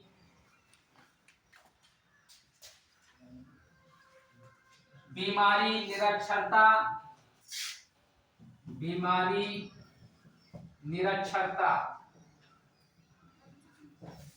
ये वृद्धि के आगे की बात कि यहां पर मैं गुणात्मक रूप में भी परिवर्तन होना चाहिए कि कुपोषण, बीमारी, निरक्षरता और बेरोजगारी को समाप्त करना भी इकोनॉमिक्स डेवलपमेंट है, आर्थिक विकास। हम सभी पढ़ रहे हैं, हमको रोजगार ना मिल पावे, यानी जीविकोपार्जन का एक उचित साधन ना मिल पावे, तो क्या हम इसको विकास कहेंगे? जब संवाददाता माइक लगाते हैं तब आप कहते हैं कि कोई विकास नहीं हो रहा है, रोजगार नहीं मिल रहा है, वो नौकरी नहीं मिल, कहते हैं आप, तो सीधे विकास की ही आप चर्चा करते हैं कि बहुत वैकेंसी नहीं निकल पाई, बहुत दिनों से नहीं निकल पाए, कोई विकास नहीं हो पाए। लेकिन नहीं, एक देश की सीमा के बाहर वो अंतरराष्ट्रीय बातें होती है और सीमा के अंदर राष्ट्रीय बातें होती है। तो आपकी अंतरराष्ट्रीय स्तर पर छवि तो बन रही है भाई। आपकी अर्थव्यवस्था भी जबरदस्त है, वैदेशिक क्षेत्र जो इसका है उसमें भी भारत का प्रमुख योगदान होता है। आप देखिए यहाँ पर भी युद्ध वगैरह हुआ, उसमें भी आपके भारत ने ही समझौते के लिए हाथ डाला है ना, और पूरा विश्व भारत की बात को मानता है। रही बात विकास की, तो विकास निरंतर समय चलने वाली प्रक्रिया है जो कि नियमित होनी चाहिए, नियमितता बनी रहे तभी विकास हो। आर्थिक समृद्धि के मुख्य कारक जो अभी हमने आपको बताया, जीडीपी, प्रति व्यक्ति आय और ऐसे चर जिनका मात्रात्मक माप संभव ना हो सके वो आते हैं। और आर्थिक विकास के कारकों में भुखमरी, कुपोषण, शिक्षा, स्वास्थ्य, खाने में पोषक तत्वों की उपलब्धता, ये भी विकास आता है। जब हम गरीबी की परिभाषा देते हैं तो 2400 और 2100 कैलोरीज की बात करते हैं, तो आप जानते हैं आज हमारे देश की बहुतायत जनसंख्या क्या कैलोरीज उपलब्धता के आधार पर भोजन ग्रहण कर पा रही है? शायद नहीं मिल पा रहा है। जब ऐसी कंडीशन आती है तो वहां पर कुपोषण, बहुत सारी स्वास्थ्य संबंधी दिक्कतें पैदा हो जाती हैं। तो ये बहुत आवश्यक। इसके बाद में भारत की लगभग 68% जनसंख्या गांव में निवास करती है और गांव में यह नहीं कहते कि उनका जीविका का मुख्य साधन कृषि है, लेकिन कृषि तो है, गांव से कृषि तो है। हमारी जीडीपी में कृषि की भागीदारी 17% है। संपूर्ण विश्व की 17.5% जनसंख्या भारत में निवास करती है और भारत की लगभग 16% जनसंख्या उत्तर प्रदेश में निवास करती है। अगर हम इस बात को इस तरह से भी कहें कि संपूर्ण विश्व में प्रत्येक 5वां व्यक्ति भारतीय, क्योंकि जनसंख्या की दृष्टि से संपूर्ण विश्व में भारत का दूसरा स्थान है और क्षेत्रफल की दृष्टि से भारत का विश्व में 7वां स्थान है। भारत का क्षेत्रफल 32.8763 लाख पर किलोमीटर है, जो कि संपूर्ण विश्व के क्षेत्रफल का 2.4% है। ये प्रश्न आपके इंडियन इकोनॉमी में आगे देखिए। और एक चीज मैं बता दूं, जैसे वृद्धि और विकास, यहाँ पर यह टॉपिक आपका जीव विज्ञान से भी रिलेटेड है। मैं भौतिक विज्ञान से भी ले लूं तो मेरा इकोनॉमिक्स कमजोर थोड़ी ना कि उसमें बात ना आए। ये वृद्धि और विकास इकोनॉमिक्स ये विज्ञान है। देखिए अर्थशास्त्र, पुरुषार्थ आप समाजशास्त्र में पढ़े, धर्म, अर्थ, काम, मोक्ष, 4 पुरुषार्थ आप इतिहास में गुरुजी आपको बताएंगे। इसके अलावा अर्थशास्त्र का अध्ययन 3री-4थी शताब्दी मौर्य साम्राज्य में अभी गुरुजी आपको पढ़ाएंगे प्राचीन इतिहास में। अर्थशास्त्र के लेखक कौन हैं? आचार्य चाणक्य, विष्णुगुप्त, कौटिल्य। इस संदर्भ में गुरुजी आपको बताएंगे सुशील जी। हमारा अर्थशास्त्र एक पौराणिक विषय है जिसका हम अध्ययन कर रहे हैं। इसके गुरु आचार्य बृहस्पति कहते हैं हमारा गुरु कमजोर है, आचार्य बृहस्पति।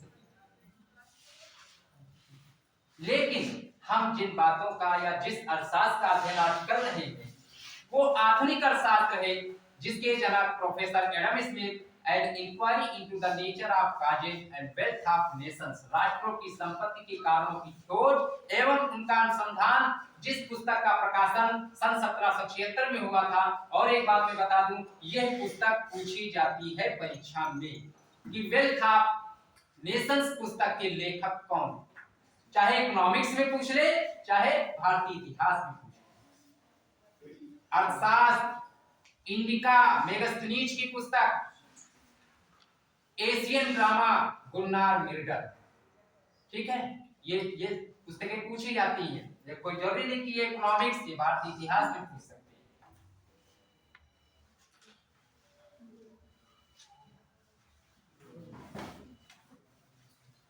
और एक चीज मैं और बता देता हूं, आर्थिक समृद्धि के बारे में थोड़ा मैं बताता हूं आपको।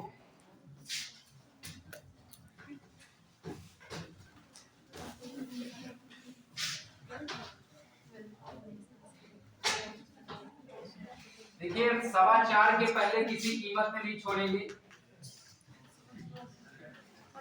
परिश्रम करेंगे और कराएंगे, चाहे मुझे यहाँ रात को रुकना पड़े तुम्हारे लिए।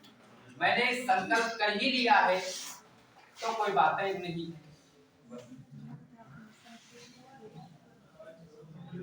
देखिए आर्थिक समृद्धि, देखिए यहाँ पर इंपॉर्टेंट है। आर्थिक विकास आपने पढ़ा, फिर आर्थिक समृद्धि। प्रोफेसर बरेली ने बरेली नहीं बरेली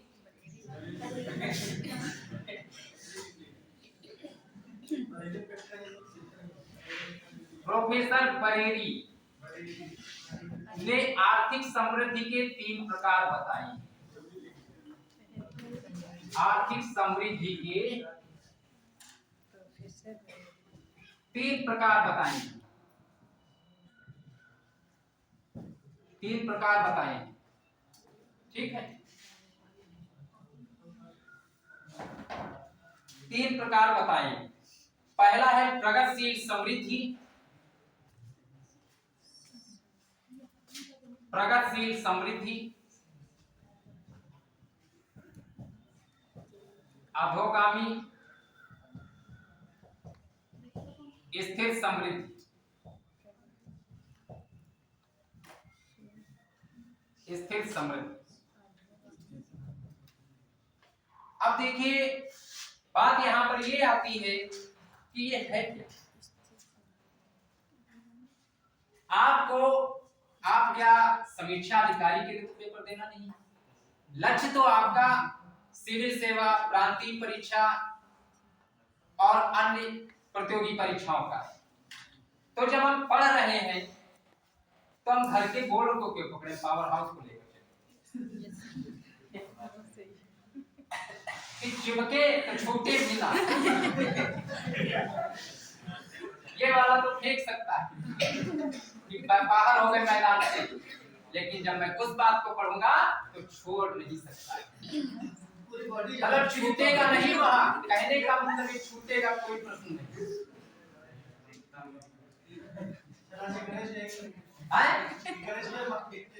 क्या देखिए प्रगतिशील समृद्धि दिख रहा है। प्रगतिशील समृद्धि, इसमें आप डैश करके कुछ लिख लेंगे जिससे कि मान लिया हमने अभी ये समस्या आ सकती है कि गुरु जी ने व्याख्यान दे दिया, आप नहीं समझ रहा तो थोड़ा सा लिख लेंगे। देखिए ये पूछा जाता है और ये और इकोनॉमिक्स में और एक चीज मैं बता दूं बात कि अर्थशास्त्र का संबंध राजनीति शास्त्र यानी पॉलिटी में भी धारा 280 वित्त आयोग आप पढ़ोगे है तो हमारे इकोनॉमिक्स का, लेकिन आप पॉलिटी में भी पढ़ो तो आप ये ना समझिए एक दूसरे विषयों का सामंजस्य। अर्थशास्त्र के बगैर तो किसी विषय की कल्पना भी नहीं की जा सकती। अर्थशास्त्र में आप सांख्यिकी पढ़ते हैं, ये जो आंकड़े आते हैं तो अर्थशास्त्र की तो देन है। आप समाजशास्त्र, आप तो ग्रेजुएट हैं, आपने बीएससी किया होगा या बीए किया होगा, तो बीए किया है तो वहां पे समाजशास्त्र में, एजुकेशन में सांख्यिकी है और बीएससी में भी इकोनॉमिक्स, एमएससी इकोनॉमिक्स, समझ गए। तो इस तरह से आप ये ना समझिए तो हर विषय में शामिल।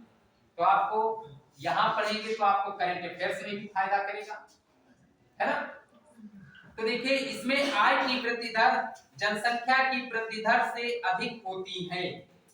आय की वृद्धि दर प्रगतिशील समृद्धि में आय की वृद्धि दर जनसंख्या की वृद्धि दर से ज्यादा होती। आय की वृद्धि दर जनसंख्या की वृद्धि दर से अधिक रहती है और प्रति व्यक्ति आय बढ़ती हुई। सब कुछ बढ़ेगा ना तो प्रति व्यक्ति आय भी बढ़ेगी, यानी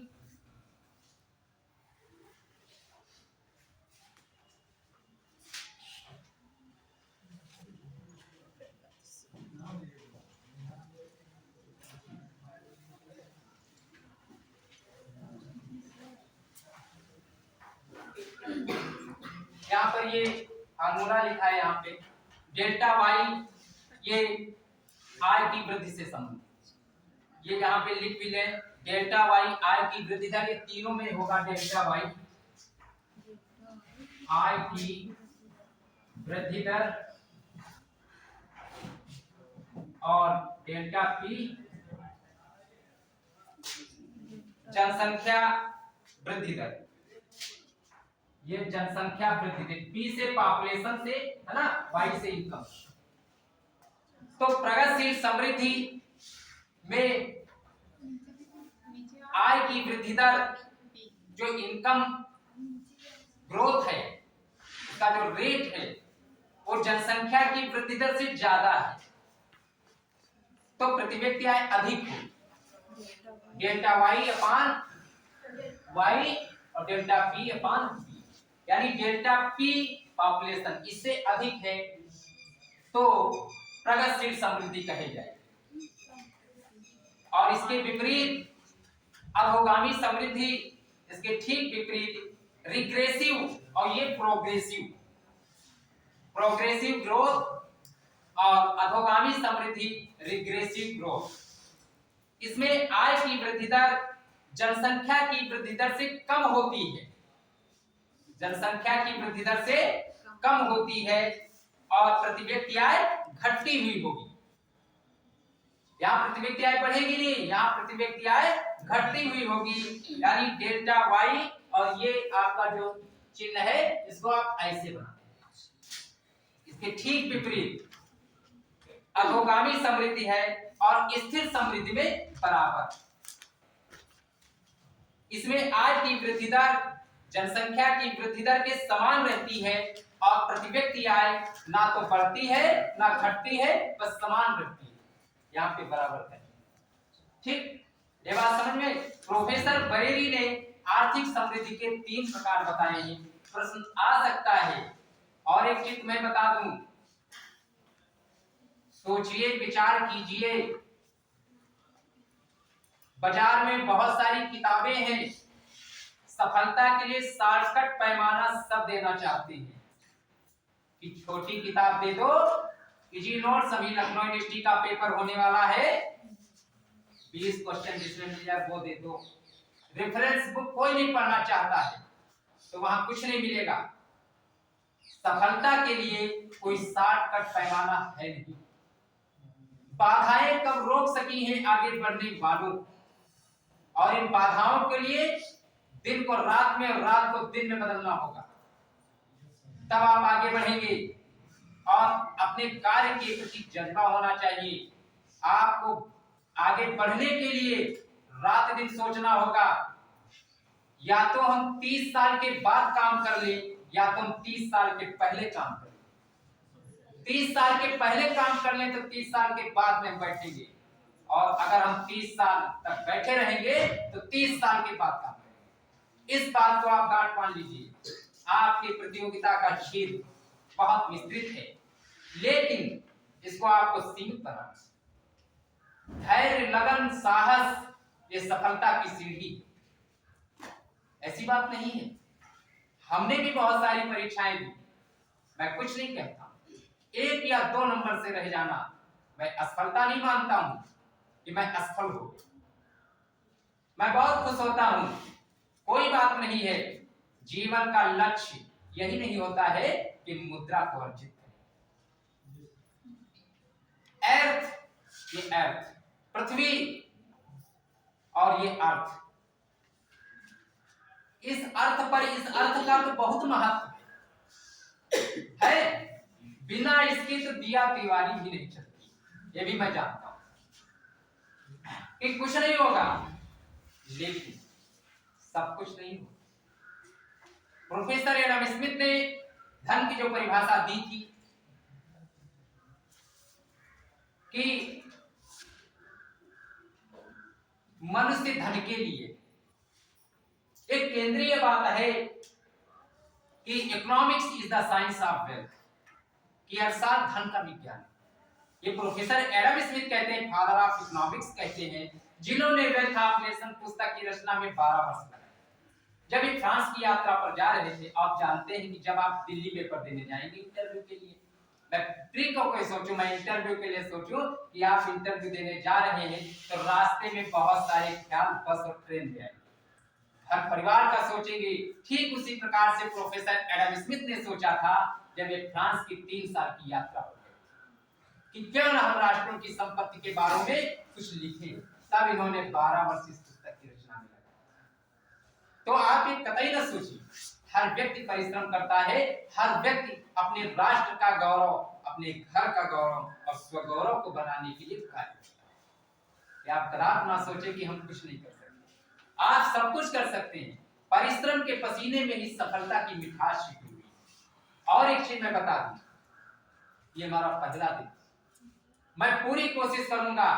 अर्थशास्त्र एक बोझिल विषय लोग मानते हैं, मुझको इससे बढ़िया कुछ विषय नहीं लगा। जब मैं पढ़ रहा था, मेरे पास इंटरनेशनल इकोनॉमिक्स रही, तो हमारे गुरुजी प्रोफेसर सुखराम यादव, उन्होंने कहा कि ये कौन पढ़ाएगा, अभी सरकार ने इस विषय के शिक्षक की नियुक्ति नहीं की है इस कॉलेज में, हम इतने विषय कहां से पढ़ेंगे। तो हमने कहा कि गुरुजी मेहनत करेंगे, बस आपका आशीर्वाद मिलता रहे।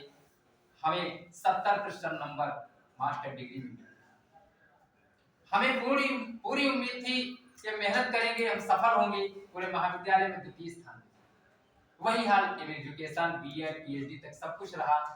अब रही बात सफलता की, मैंने अभी एक बात बताई है, मैंने पूरे अनुभव के आधार पे बताई है कि या तो 30 के बाद जुट जाओ या 30 के पहले कर लो, क्योंकि 30 के बाद नाना प्रकार की समस्याओं से हम घिरेंगे, तब कुछ कर नहीं बेहतर पाएंगे। अभी मौका है, कर लीजिए।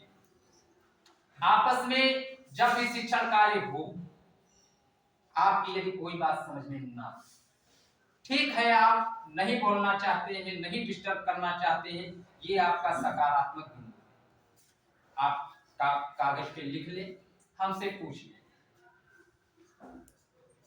यहां तक मान लिया कोई बात समझ नहीं आती, मैं इस कोचिंग के लिए, ये अभ्युदय कोचिंग माननीय मुख्यमंत्री जी का बहुत ही सराहनीय प्रयास है, तो इसके लिए तो हम ये भी कह सकते हैं, अगर नहीं समझ में आया तो आप बाद में फोन से भी पूछ सकते, लेकिन आप हर समय परेशान नहीं करेंगे, क्योंकि हम भी अभी हमारे कॉलेज से ही फोन आ रहा है, उठाने दो तो सब चला करेगा। आपको ये जो कार्य है वो मुझे करना है। हमारा लक्ष्य एक बिंदु पर टिका होना चाहिए कि हमको अर्जुन की तरीके से नजर आए कि मैं यहाँ आया हूँ तो पूर्ण मनोयोग से मैं इन्हीं माँ की चिंता से सब चला जाए। हमें अपने लक्ष्य पर टिकना चाहिए, छूट जाने दीजिए। हमारा लक्ष्य होना चाहिए, और हमने भी सोच लिया है कि आप इसमें से ये बैठे कौन आगे आएगा, व्यष्टि और समष्टि तक जाना है। यही तो अध्ययन नहीं कर रहा हूं, अभी तो व्यष्टि बैठे, इस समष्टि समग्र अध्ययन, समग्र सफलता हमको यहाँ पे लेनी है। कि हमारी सीतापुर में आप देखते हैं कि गुरुजी बैठे हैं, आपके सर जी, आप लोग पता नहीं कितनी दूर दूर से आते हैं। क्या हम यहाँ पहले थोड़ी ना आए हैं, ना आ पाए, कुछ मिले इसलिए हम यहाँ, और अवश्य मिलेगा। आपकी इकोनॉमिक्स में जैसे बहुत सारे लोग सोचते हैं कि बोझिल विषय, इसलिए मुझे इतनी बातें आज देनी पड़ी, वरन मुझे ये बात नहीं परोसना पड़ता आज, क्योंकि जब आप अध्ययन करते हो, पड़ोस से बात करेंगे, और मैं फिर बता देता हूं, कोई किसी का मित्र नहीं होता है। अगर आप सफल हो जाएंगे तो 50 मित्र होंगे, अगर आप असफल हो जाएंगे तो आपसे कोई बात नहीं करना चाहेगा। तो इसलिए जब भी आप अध्ययन करें, घर या यहाँ, आपका दिमाग इस पर होना चाहिए। आपको जो भी पूछना है आप स्वतंत्र पूछ सकते हैं। हमने पहले भी बता दिया है कि यदि आ रहा है अवश्य बताएंगे, नहीं आ रहा है तो पढ़कर बताएंगे, क्योंकि एक व्यक्ति पूरे जीवन भर अधिगम करता है, लर्निंग करता है, सीखता रहता है। कोई व्यक्ति परिपूर्ण नहीं होता है, कोई अपने में पूर्ण है ही नहीं तो परिपूर्ण कहां से होगा, बस सीधे समझ लो, है ना। इसके बाद में मैं आर्थिक कल्याण के कुछ अभिसूचक हैं, मैं उन पर संक्षिप्त चर्चा करते हुए मैं अपनी टॉपिक पे विराम दूंगा। पहली चीज, आर्थिक कल्याण के अभिसूचकों में जीवन का भौतिक गुणवत्ता सूचकांक, ये प्रश्न पूछा जाता है। आपकी अभी जो पीसीएस 2019 में ये प्रश्न पूछा भी गया था कि PQLI, मैं प्रत्येक चैप्टर को पढ़ाने के उपरांत पूर्वावलोकन पर आधारित प्रश्नों का भी हम करेंगे अभ्यास, 10 मिनट प्रति लेक्चर में, ठीक, ये बहुत जरूरी होगा। तो PQLI physical quality of life index, ये लिख सकते हो, बहुत इंपॉर्टेंट है। परीक्षा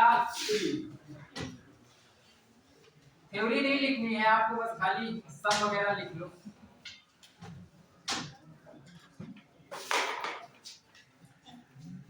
PQLI LI जीवन का भौतिक गुणवत्ता सूचकांक या निर्देशांक एक ही बात, इंग्लिश में इंडेक्स।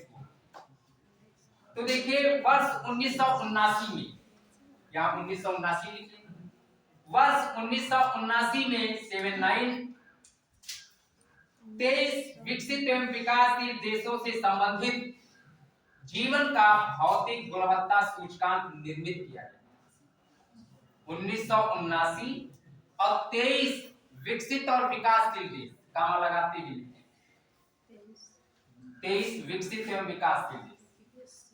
ठीक, इस विधि को मौलिक रूप से सोचने का श्रेय जॉन स्टिनबर्जन को है। लेकिन ये बात अब ना लिखें आप, क्योंकि फिर कंफ्यूजन होगा आपको, क्योंकि ये डीप स्टडी में आएगा। जॉन स्टिनबर्जन को है 1976, लेकिन इसके वास्तविक संस्थापक मॉरिस डी मॉरिस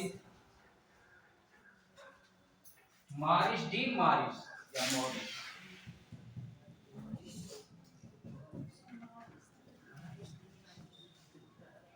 ठीक, मॉरिस डी मॉरिस देख लिया। और देखिए अब यहां पर ये बहुत इंपॉर्टेंट है, पूरी भूमिका बांधते हुए मैं यहां पर आ पाया, इस मेहनत पर पानी ना फेरना। ठीक, सर एक बार फिर repeat करिए। अब बताइए सर ये PQLI, देखिए इसका फुल फॉर्म है। नहीं सर, हाँ, ये सर मॉरिस डी और मॉरिस डी के आगे मॉरिस ही लिखा है। हाँ हाँ, मॉरिस। देखिए वर्ष 1979 में, ठीक, 23 विकसित एवं विकासशील देशों, फिर मॉरिस डी मॉरिस, इसमें 3 सूचक आते हैं। आप यहां पर अब देख लीजिए, ये बहुत इंपॉर्टेंट है, मैं फिर बता देता हूं कि जीवन प्रत्याशा, बाल मृत्यु दर एवं साक्षरता को मिलाकर PQLI का निर्माण किया। ये लिखिए, जीवन प्रत्याशा, बाल मृत्यु दर,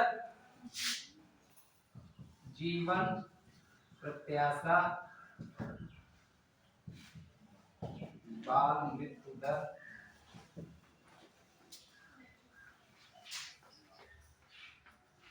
एवं साक्षरता।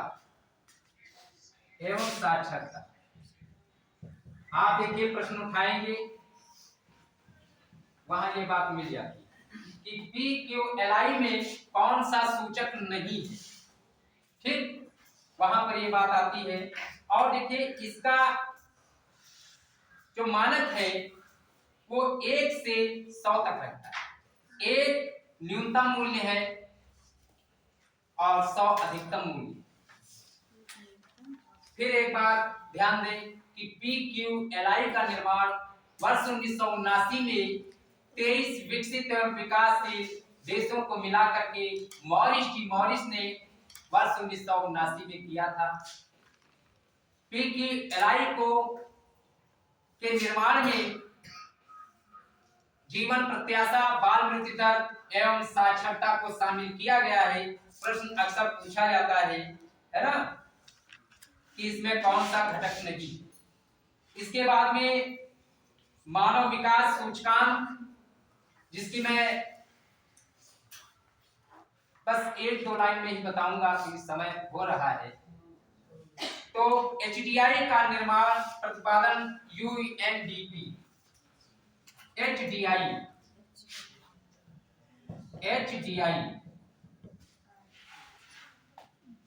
मानव विकास सूचकांक, इसका निर्माण UNDP, united nation development programme, HDI की को निर्माण करने वाली एजेंसी UNDP है, united nations development programme. Pakistan के अर्थशास्त्री प्रोफेसर महबूबुल हक वर्ष 1990 में इसका निर्माण किया। महबूब उल हक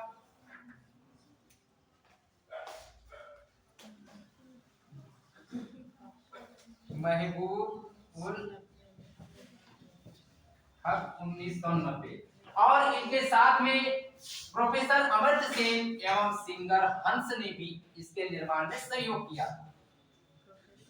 एचडीआई साथ में सर कौन थे? प्रोफेसर अमर्त्य सेन जिसको नोबेल पुरस्कार मिला था कल्याण वेलफेयर इकोनॉमिक्स में, कल्याण अर्थशास्त्र में, और सिंगर हंस। और इसके जो एचडीआई के 3 चर हैं, ये 2 बातें बहुत महत्वपूर्ण है, इनको आप ऊपर से ना निकालना, इनको विधिवत समझ लेना, और इन पर चर्चा हम तीसरे लेक्चर में मेरा होगा। ये मानव विकास जो पढ़ाएंगे तीसरे व्याख्यान में। दूसरे में तो अभी अर्थव्यवस्था के क्षेत्रों का वर्गीकरण या अल्पविकसित, अविकसित, परस्पर निर्भरता, तमाम बातें जो बचती हैं उन पर बात करते हुए तब हम इन चीजों पर आएंगे। लेकिन ये बात जब इसमें बीच में आ गई है तो इसका स्पष्टीकरण कर देना भी जरूरी है, और कुछ आपने लिख भी लिया है ना, महत्वपूर्ण चीजें। तो देखिए एचडीआई के 3 चर हैं। जन्म के समय, जीवन प्रत्याशा, जन्म के समय, जन्म के समय जीवन प्रत्याशा, पहली बात एक जन्म के समय जीवन प्रत्याशा, शैक्षणिक उपलब्धि, जीवन निर्वाह स्तर, शैक्षणिक उपलब्धि, शैक्षणिक उपलब्धि और जीवन निर्वाह स्तर, जीवन निर्वाह स्तर देखो। और एचडीआई का मूल्य 0 से 1 के मध्य होता है। प्रश्न यहाँ पर पूछा भी जाता है कि PQLI का निर्माण, अब हम अपनी बात को रोक रहे हैं यहाँ पर, और आपसे हम 1-2 प्रश्न भी पूछते हैं और उसका हम भी उत्तर देंगे अगर आप नहीं दे पा रहे हैं। PQLI का निर्माण मॉरिस ने किया था। पीसीएस परीक्षा 2019 में प्रश्न पूछा गया। इसके बाद में एचडीआई सर्वोत्तम विकसित, पीसीएस 2018 में प्रश्न पूछा गया था कि किसके द्वारा एचडीआई विकसित है। हाँ, लेकिन यूएनडीपी, इसकी विकसित एजेंसी का नाम UNDP, united nations development programme, उसके अंतर्गत पाकिस्तान के अर्थशास्त्री महबूब उल हक और इनका साथ प्रोफेसर अमर्त्य सेन एवं सिंगर हंस ने दिया था वर्ष 1990। इसके बाद में प्रश्न आता है कि किसी देश की आर्थिक समृद्धि की उपयुक्त माप है, यह प्रश्न पूछा गया था आईएएस 2001 में, पीसीएस 2013 में और लोअर 2013, छत्तीसगढ़ पीसीएस 2013। ठीक, अब बात सुनिए कि किसी देश की आर्थिक समृद्धि की उपयुक्त माप क्या है? प्रति व्यक्ति आय। इसका सीधा उत्तर है पर कैपिटा इनकम, प्रति व्यक्ति आय। वो अधिक है तो जाहिर सी बात है समृद्ध और विकसित है। जब वह बढ़ाई जाएगी तो बचेगा क्या हमारे पास, है ना। विकास तो तभी होगा, कुछ विकास दिखता कुछ नहीं दिखता है, लेकिन ऐसा भी घोर के भीतर खोल हो। विकास तो मजबूत चाहिए, टिकाऊ चाहिए, स्थायी चाहिए। वो बात अभी सतत विकास में पढ़ोगे, जो आपकी सतत विकास को ही टिकाऊ स्थायी विकास कहते हैं। बात समझ गए? वो बात, वही बात पढ़ना है आपको। फिर एक प्रश्न है, एक्स देश में, माना कि कोई देश एक्स है, उस देश में आर्थिक समृद्धि अनिवार्य रूप से होगी। बात समझिए, यहाँ पर आपने जो पढ़ा है मैं उसका उत्तर आपसे चाहता हूं। जब आप उत्तर दे दिए तो हमारा ये 1.5 घंटा बोलना सार्थक हो जाए। बात तो मान लेंगे कि इसका जो फीडबैक प्रतिपुष्टि है वो सार्थक है, वरन हम अपने घर तक जब 9 बजे तक पहुंचेंगे तो अपना माथा ठोकते जाएंगे कि हमारा जो एक कराया था पानी खेल गया। समझ गए? तो ऐसी बात पर जोर ना देना कि हम परेशान होते हैं। विश्व अर्थव्यवस्था में तकनीकी प्रगति होगी, पहला पॉइंट। दूसरी चीज, एक्स में जनसंख्या वृद्धि होती है, और तीसरी बात है एक्स में पूंजी निर्माण होता है, और चौथी बात है विश्व अर्थव्यवस्था में व्यापार की मात्रा बढ़ती है। 4 पॉइंट है, लेकिन प्रश्न यहाँ पर यह है कि एक्स देश में आर्थिक समृद्धि अनिवार्य रूप से होगी, तो कैसे होगी? जब एक्स देश में पूंजी निर्माण होगा, पहला, ठीक भाई, जब पूंजी निर्माण होगा, ठीक। फिर दूसरी बात, एक्स में जनसंख्या वृद्धि होगी, क्योंकि एक राष्ट्र के आर्थिक विकास में जनसंख्या संपत्ति एवं दायित्व दोनों, और तेजी से बढ़ती हुई जनसंख्या एक राष्ट्र के लिए सबसे बड़ी बाधा है। बात समझ? अभी जनसंख्या से रिलेटेड होगा तो उसमें बताया जाएगा। तो ये क्या सकारात्मक इसके लिए है, इस प्रश्न के लिए यहाँ पर ये पहला एक्स में पूंजी निर्माण होता, दूसरा में एक्स में जनसंख्या वृद्धि होती, तीसरी बात विश्व अर्थव्यवस्था में व्यापार की मात्रा बढ़ती है या तकनीकी प्रगति होती है। तो इसका उत्तर क्या होगा कि एक्स में पूंजी निर्माण होता है। जब एक्स में पूंजी निर्माण होता है, ये बात आपकी सही है कि एक्स देश में आर्थिक समृद्धि अनिवार्य रूप से होगी जब एक्स देश में पूंजी निर्माण हो। जब उस देश में पूंजी निर्माण नहीं होगा तो समृद्धि और विकास कैसे हो पाएगा? हम विश्व बैंक और IMF पर ही निर्भर रहेंगे, फिर वो परेशान करेगा, तुम देंगे कहां? यानी हम बिल्कुल वैसे हम अपनी अर्थव्यवस्था का जो सपना देखे हैं वो हो भी नहीं पाएगा। तो इसलिए देश में पूंजी निर्माण बहुत आवश्यक है। और प्रति व्यक्ति आय, किसी भी देश के आर्थिक विकास की अगर मैं बात करता हूं तो प्रति व्यक्ति आय ही उस देश की आर्थिक तस्वीर प्रस्तुत करता है। पर कैपिटा इनकम अगर उस देश की अधिक है तो ये माना जाएगा कि वो देश विकसित है, नहीं तो विकासशील है भी। तो वहां प्रति व्यक्ति आय है ही नहीं।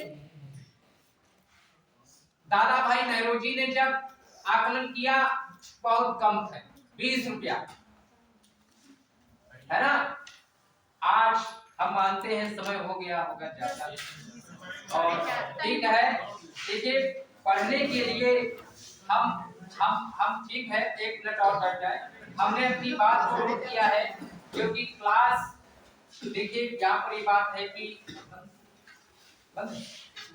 क्लास आप